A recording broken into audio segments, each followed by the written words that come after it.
Welcome to NTD News. I'm Tiffany Meyer. Here are today's top stories. Turkish offensive continues today as Turkish forces push deeper into northern Syria. Huge explosions rocking the Syrian border also visible from Turkey. Find out how world powers are reacting. Vice President Mike Pence is agreeing to release transcripts of his own calls to the Ukrainian president. Pence says releasing them will help exonerate President Trump. He continues to rebuff claims that the Trump administration pressured Ukraine. U.S. Secretary of State Mike Pompeo calls out China for its mistreatment of minority groups and Muslims. Find out what actions the U.S. is taking to stop the abuse. And the Swedish Academy announcing today the winner of the 2019 Nobel Prize for Literature. The Academy also announcing last year's winner. Find out why it was postponed.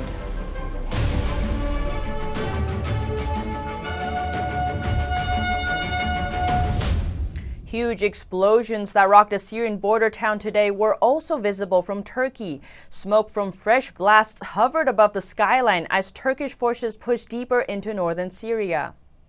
Turkey said its forces seized designated targets on the second day of an offensive against Kurdish militia in Syria. The offensive comes days after a withdrawal of U.S. forces from the area. Turkey, a NATO member, has said it intends to create a safe zone for the return of millions of refugees to Syria. But world powers fear Turkey's action could deepen the conflict and runs the risk of ISIS prisoners escaping from camps amid the chaos. Away from the front line, protests and unrest have emerged in Turkey, and officials are working hard to stamp it out. Turkish police have detained at least 5 protesters in the largest city in the mainly Kurdish southeast Turkey. They used water cannons to break up the gathering. Separately, Turkish authorities have started investigations into leaders of the pro-Kurdish opposition and detained 21 people for criticizing the military offensive. The reasons why Turkey intervened need to be examined. Why did they enter? Why was the ground for this created? One needs to think about these questions. I am in favor of peace. The worst peace is way better than the best war. The conflict has forced civilians in Syria's border towns to flee their homes in an effort to protect their children and families. A spokesman for the Turkey-backed Syrian rebel fighters said they are headed to battlefronts in northeastern Syria in support of Turkish troops who have crossed the country's border. U.S. President Donald Trump stands behind his decision not to send troops back to the area, saying he doesn't want to join in yet another war. However, he did threaten Turkey again with economic action if it doesn't play by the rules. Vice President Mike Pence is agreeing to release the transcript of his calls to Ukrainian President Zelensky. Speaking after an event in Waukee, Iowa, Pence agreed to release transcripts of his own 2 calls to Ukraine's president. I'd have no objection to that, and we're discussing that with White House counsel as we speak.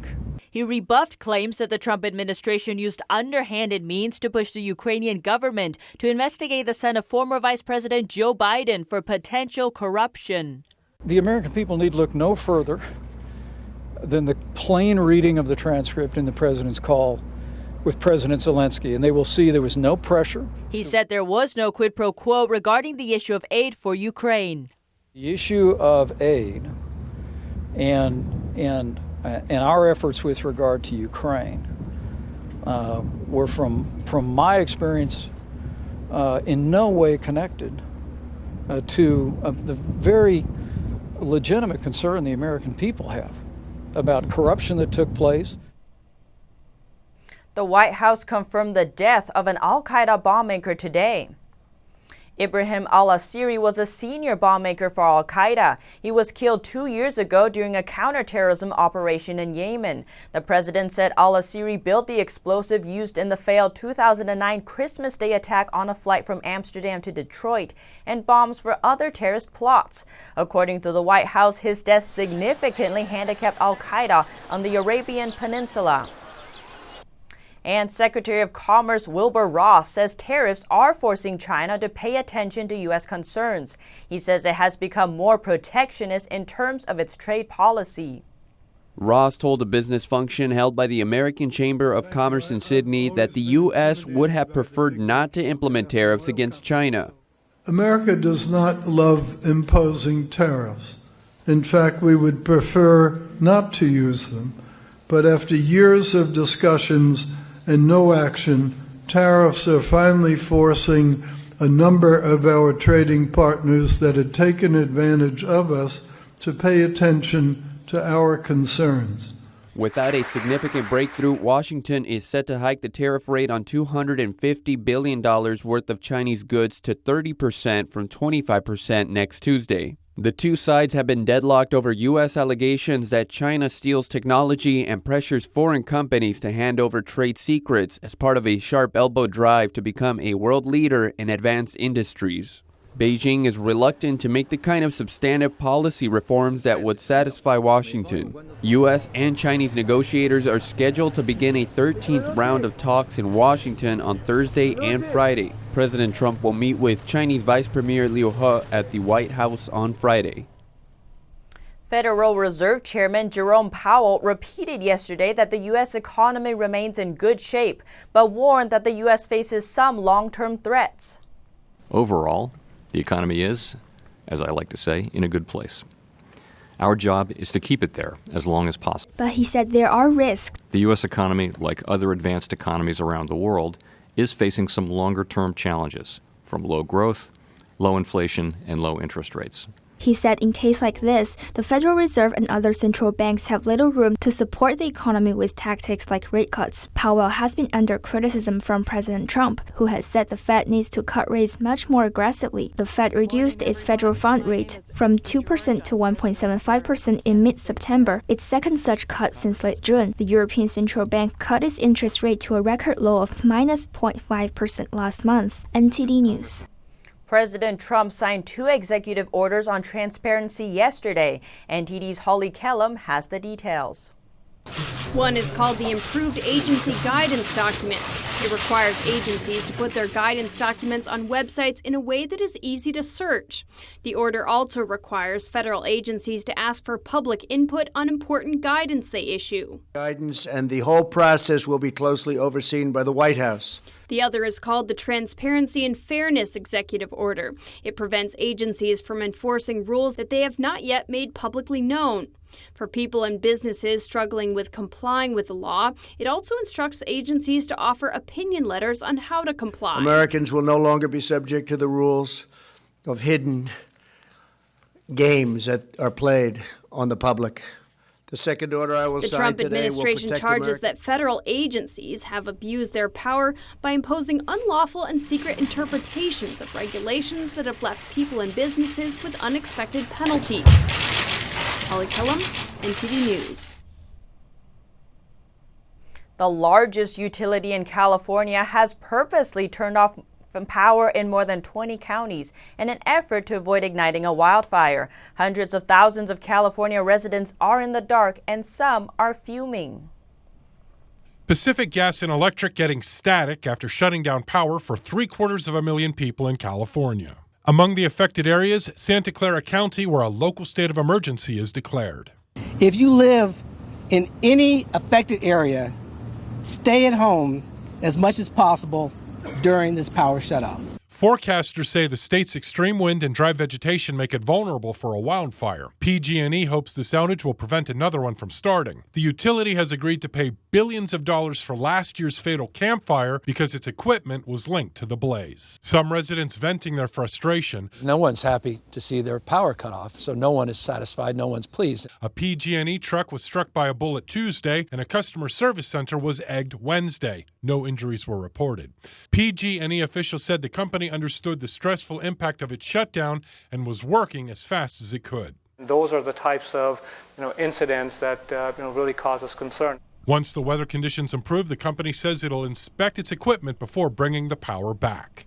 I'm John Lawrence reporting. President Trump says he's planning to get involved in the case of an American diplomat's wife who left the UK after becoming a suspect in a fatal wrong-way crash. Speaking at the White House Wednesday, the president said he plans to talk with the wife of the diplomat to help find a resolution. We're going to speak to her and see what we can come up with so that there can be some healing. There's tremendous anger over it. It's a terrible incident. There's tremendous anger. And I understand the anger from the other side. He said there were complicating factors involving diplomatic immunity. The announcement came after President Trump had spoken with UK Prime Minister Boris Johnson over the phone the same day. U.S. Secretary of State Mike Pompeo said China's treatment of Muslims, including the Uyghurs in Western China, was an enormous human rights violation. He said Washington will continue to raise the issue.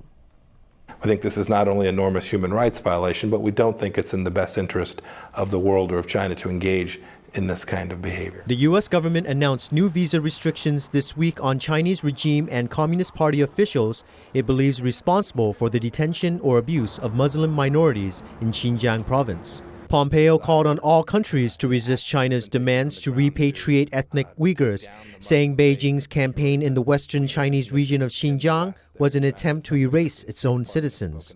UN experts and activists say at least 1 million Uyghurs and members of other largely Muslim minority groups have been detained in camps in the remote region. Beijing has denied any mistreatment of Uyghurs and said Xinjiang was its internal affair.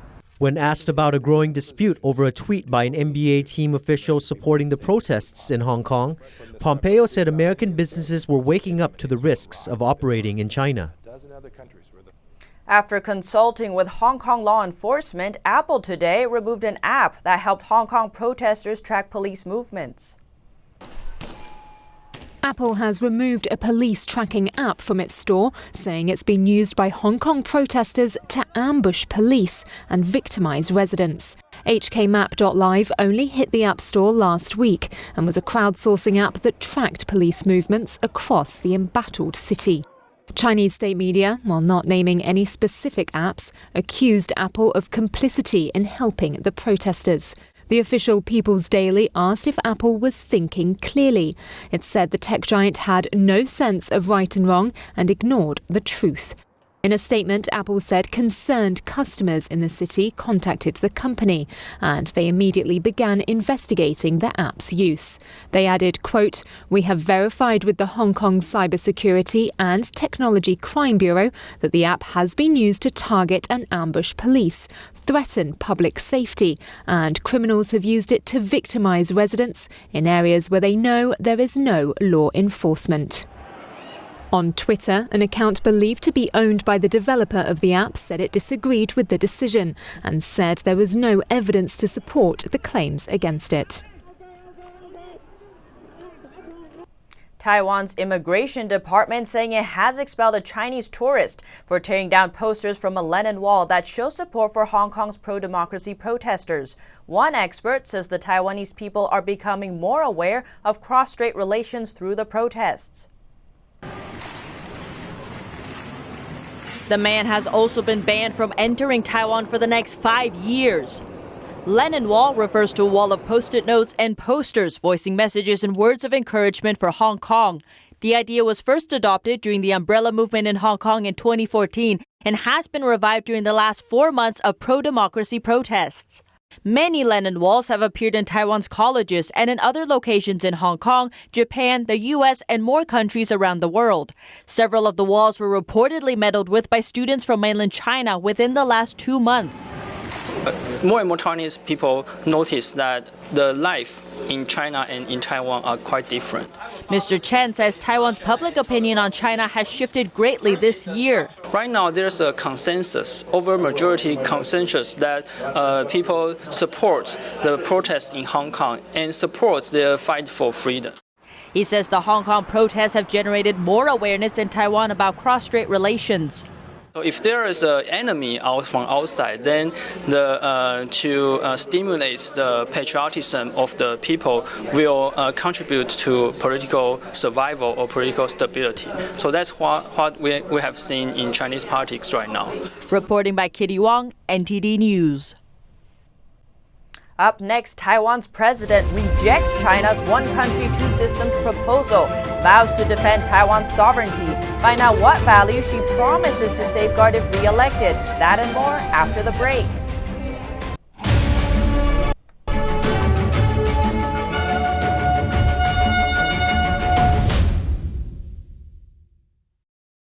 This is extremely gutsy. The Chinese Communist Party is not known for taking criticism very well. The police have blocked off the streets and been firing tear gas and beanbag rounds at the protesters, and they've made several arrests.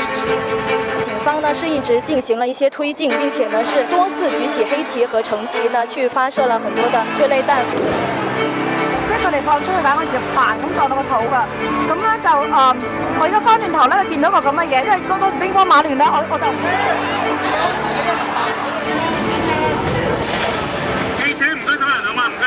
That's the media liaison. They're telling us that we need to get out of here. They're telling the press to leave.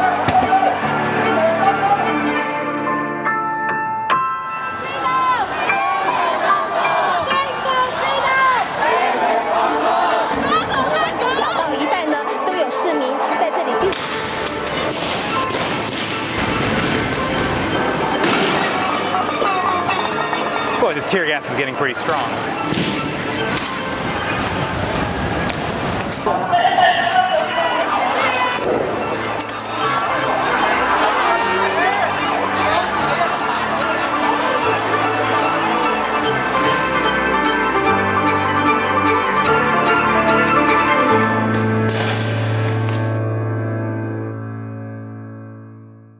When you look at TV networks in America, a soundbite and fight-it-out culture prevails on news and commentary programs. As a Canadian, I'm fascinated with America, and I wanted to offer American thought leaders an opportunity to share their thoughts in a deep dive format, where we can explore their ideas together. And so American Thought Leaders was born. The world's most brilliant thinkers believed that open discourse was the key to greatness. However, all around the world, we see that discourse is being stifled and political agendas have subverted media. The Epoch Times launched its Global Thought Leaders program to bring back this great tradition of free thought. As the host of American Thought Leaders, every week I interview some of the most intriguing minds on the most pressing issues of our time. Be sure to check out our new episodes every week.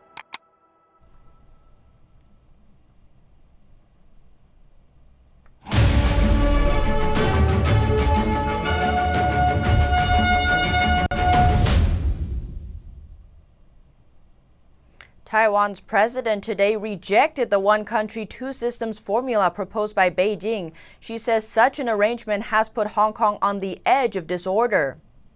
President Tsai Ing-wen vowed in a National Day speech to defend the sovereignty of Taiwan, officially known as the Republic of China. She said her government would safeguard freedom and democracy as Beijing ramps up pressure on the self-ruled island it considers a wayward province. The Republic of China has stood tall on Taiwan for over 70 years, but if we were to accept one country, two systems, there would no longer be room for the Republic of China's existence. As president, standing up to protect national sovereignty is not a provocation. It is my fundamental responsibility.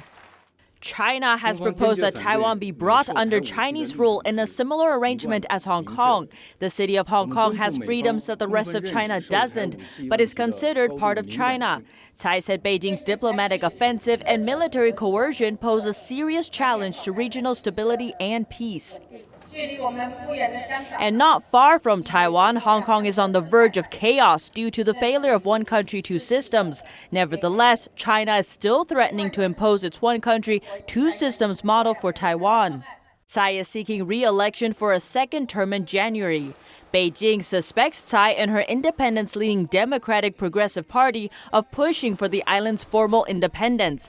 This year, it threatened Taiwan with war if it tries to do that. Tsai denies seeking independence and reiterated that she would not unilaterally change the status quo with China. Today in Japan, people preparing for torrential rain and powerful winds as a super typhoon approaches across the Pacific Ocean. In the greater Tokyo area, people started to put up blue tarps on areas damaged in the last typhoon that hit in September.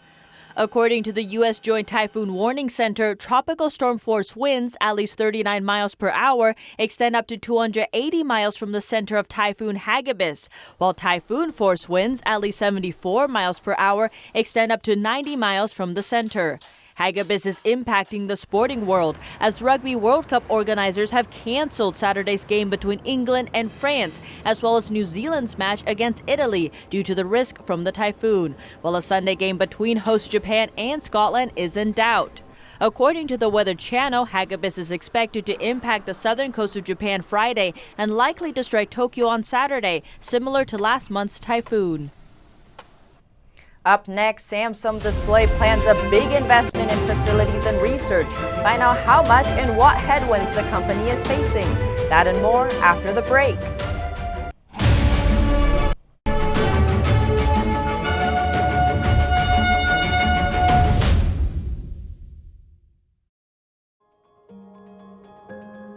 Factual, honest news. Not biased, but completely straightforward. You're not emotionally going up and down. Bringing morality back to newspapers. Be honest, old-fashioned journalism. You're presenting the facts and letting the reader decide. The Epoch Times is a fearlessly independent news media that publishes in 35 countries and 21 languages. Truth and tradition is our motto. Founded as an antidote to communist propaganda, today we're quickly becoming a household name across America.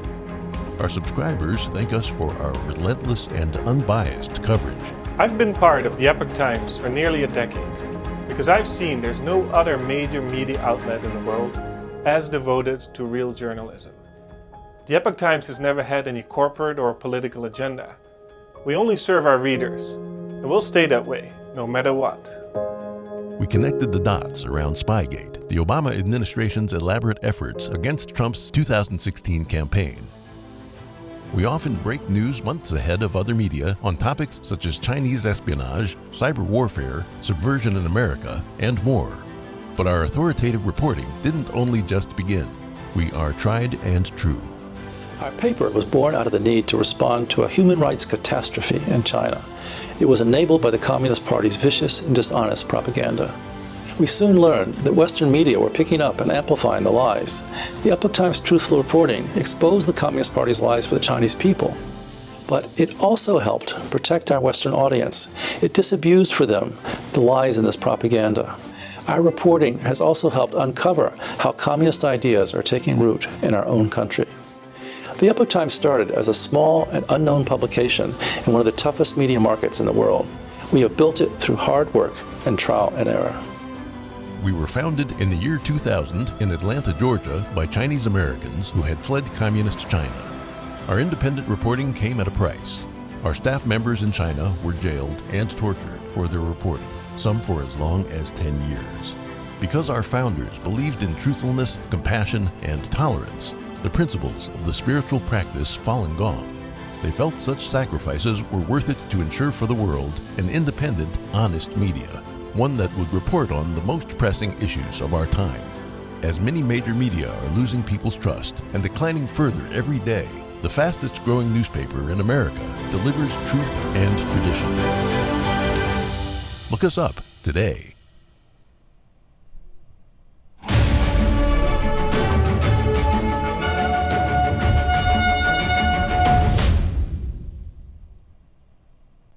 The Swedish Academy announced today that the 2019 Nobel Prize for Literature went to an Austrian man, and the postponed 2018 award went to a Polish author.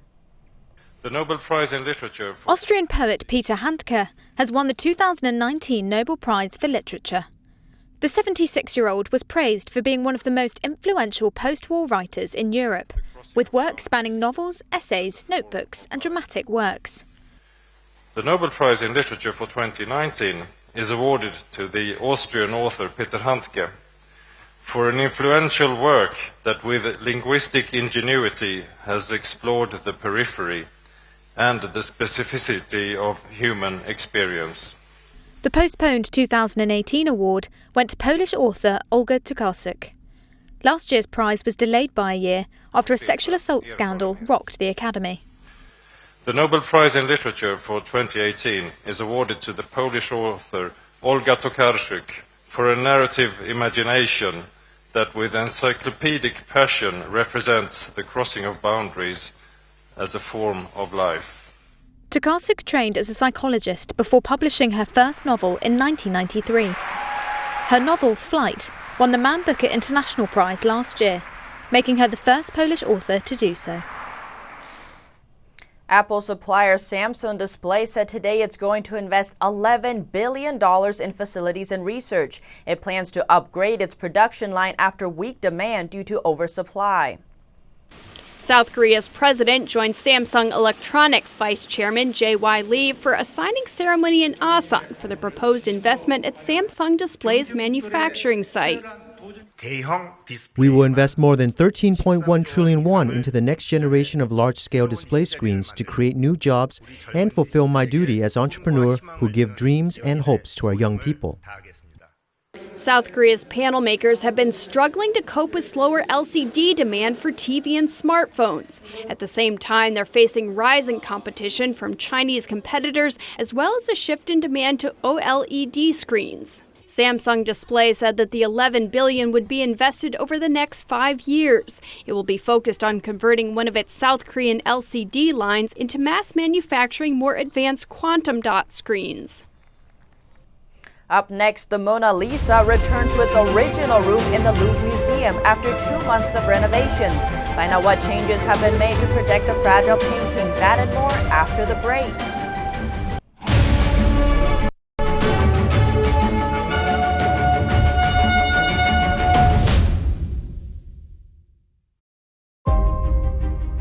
The lasting beauty of traditional oil painting. Realistic style. Brilliant. Moving. Expressive. 2019 NTD Television International Competition for Figure Painting in Oil. Guided by truthfulness, kindness, and beauty. We invite you to join us on our journey back to traditional art. Gold Prize Award of $10,000. For more detail, please visit oilpainting.ntdtv.com.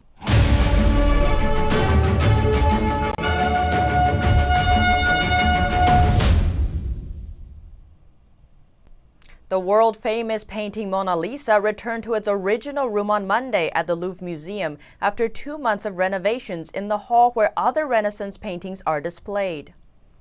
After 2 months of work, Leonardo da Vinci's painting, which millions of tourists from around the world come to see every year, is back to its original post. The painting was first moved in July this year to a different gallery in the Louvre after renovations in the Salle des Etats started. Tourists flocked around it, snapping photos, leading to a severe visitor jam. The decision to renovate the room was made as a result of a huge increase in the number of visitors to the museum since the Grand Louvre project and the pyramid were completed 30 years ago. We also took the opportunity to change the glass to protect the Mona Lisa, which had been there for 15 years. And in fact, the technology has significantly improved. Today, the Mona Lisa benefits from an extremely transparent glass, which really gives an impression of being very close to the painting. The Mona Lisa is a particularly fragile work and can no longer travel outside the Louvre. The art historian specialist also said that the handling of the painting is done under very strict conditions, with security and care, and there was no problem reinstalling it back into its full form. The work will remain in its spot. It will not feature in the Leonardo da Vinci exhibition open in late October to celebrate the 500th anniversary of da Vinci's death. The Ritz London, one of the most prestigious hotels in the world, could be put up for sale after its businessman owners David and Frederick Barclay received several unsolicited offers for the establishment in Piccadilly. The directors of the hotel said last month they believed its value was more than $980 million, given its freehold tenure, location near St. James's and Buckingham Palaces, quality of the building, casino lease, and brand name. They said the business is not and has not been marketed for sale. The Barclays also own the Daily Telegraph newspaper. But according to a source close to the brothers, the family had received a number of unsolicited bids for the hotel. And that's all for now. Thanks for tuning in. Join us again tonight. I'm Tiffany Meyer.